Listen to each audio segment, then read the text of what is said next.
on est en mission avec la mission de supervision avec la Banque mondiale pour faire la supervision des projets du programme d'appui du secteur de l'électricité. Donc actuellement, on est au niveau du projet appel d'offres 04 2019 intitulé raccordement de Marsassoum à partir de Tangori, raccordement de Sindian à partir de Payla.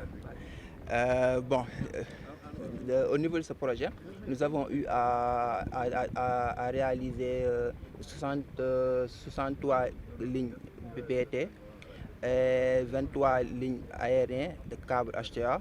Et on a eu à poser 8 km de câbles HTA également.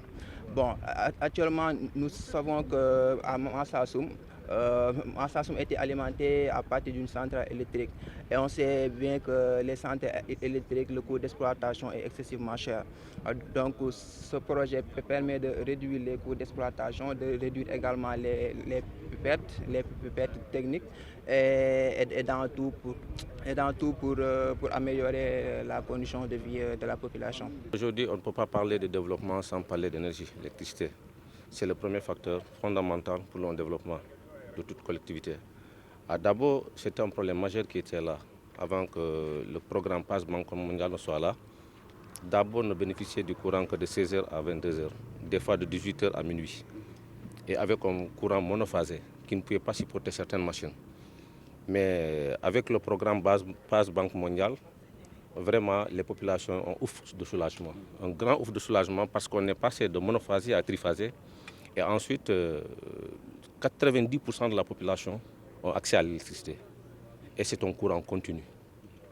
Donc, actuellement, Dabo peut recevoir même des usines au niveau de Dabo. On peut implanter des usines de transformation au niveau de Dabo parce qu'on a un courant suffisant, comme les grandes régions comme Kolda, Dakar et autres. Donc, c'est un grand ouf de soulagement. Déjà, il y a beaucoup de choses qui s'implantent, des soudeurs métalliques qui travaillent 24h/24. À l'hôpital, on travaille 24h/24. Auparavant, même s'il y avait une femme qui était en état de grossesse, il fallait emprunter une lampe à tempête ou bien une bougie pour allumer pour que la femme puisse travailler. Mais actuellement, c'est un oubli. C'est grâce à ce programme PAS Banque mondiale. Depuis l'arrivée de la haute tension, vraiment nous constatons une nette amélioration dans le domaine de l'électricité. Auparavant, comme le courant n'était pas stable, quand il y avait coupure de courant, parce que des fois, 48 jusqu'à 72 heures, on n'avait pas de courant. On était obligé de prendre les vaccins et de les transférer à Kolda pour la conservation. Mais depuis que la haute tension est arrivée, vraiment, nous sommes satisfaits. Nous sommes satisfaits parce que depuis que la haute tension est venue, on n'a jamais évacué les vaccins pour les conserver ailleurs. Vraiment, ça, c'est un acte à saluer. On a pu avoir des matériels pour éviter certains taux de mortalité maternelle, tels que les aspirateurs de l'oxygène. On a un appareil d'échographie. Bon, vraiment, nous saluons l'acte des bailleurs qui ont contribué à faire arriver le courant de la haute tension.